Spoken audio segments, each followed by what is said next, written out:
How you doing, people? I asked you on Twitter if you had any questions for me, and apparently there's a lot of things that you guys want answered. It's at Rubin Report on Twitter, right there. No "the" on the Twitter machine. And let's do it. Here we go. At Made It Ryan 817. If you had to make love to a golden girl, whom would you choose and why? I did a lot of thinking about this. I've been asked this question before in more forums than you can possibly imagine. And I know this is going to sound a little cliche, but I would have to say Blanche, because the wealth of experience that she has, the things that she could do.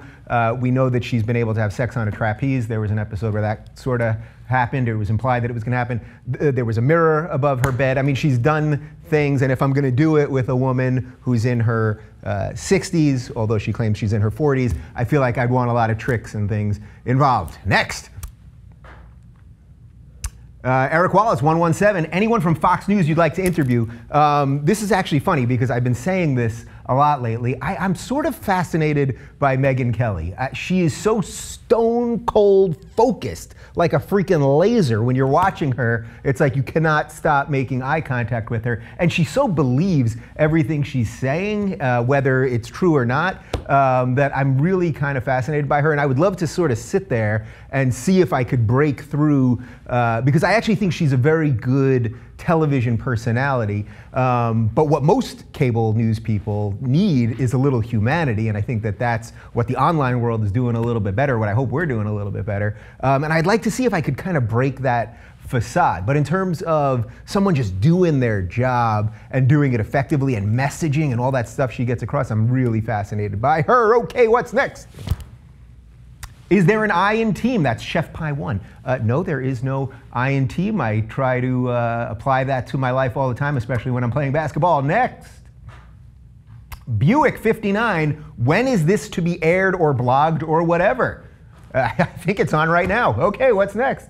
Yusuki 420. Why do you think face-to-face interaction is so important? If we could simply read each other's minds, would that not be better? You know, this is one of the things we talk about on the show all the time. 2 weeks ago, we did a show with Chad Einbinder and Kelly Carlin, and we talked a lot about, you know, the iPhone and the digital stuff, and we're all walking with our head down, and it's changing people's necks. And we've done stories on how all this digital stuff is changing people's brain chemistry, and I see it all the time. Attention spans, and you're in a conversation with someone, and they start looking down literally in the middle of a thought. People are forgetting what they're saying all the time.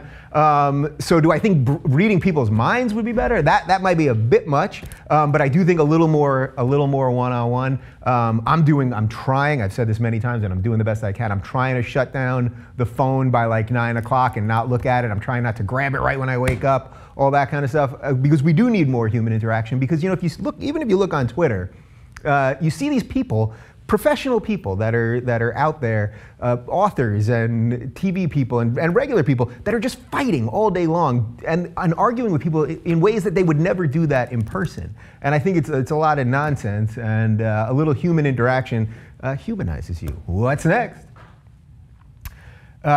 Fredericks Matt, do you support Scotland's independence or should they stay part of the UK? So I think the vote is going down today. Am I right? Is it today? Anyone? The vote's going down today, possibly tomorrow from when we're taping this.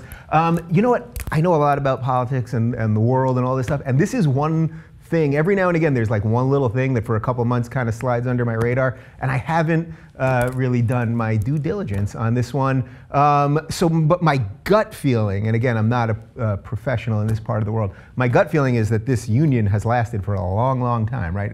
Hundreds of years. And that once you start separating people, they're just going to find more ways for hate and arguments and war and all that stuff. So that being said, if the people of Scotland, if that's really what they want, as I say all the time, everybody has the right to self-determination, and if they think that's better for their future, then I suppose they should do that. But the general idea that this thing has existed for so long, you know, hopefully that can continue. I suppose that's probably not a great answer. What do you think, or what do you guys watching this think? Let me know right down below, and I believe we have one more.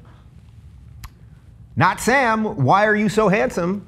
Well, coming from Sam, who I've had on the show, Sam Roberts from SiriusXM, a very handsome fella, that is quite a compliment. And it's a lot of creams. There's a lot of creams, and I got this new hair wax. That's pretty much it. Smoke and mirrors.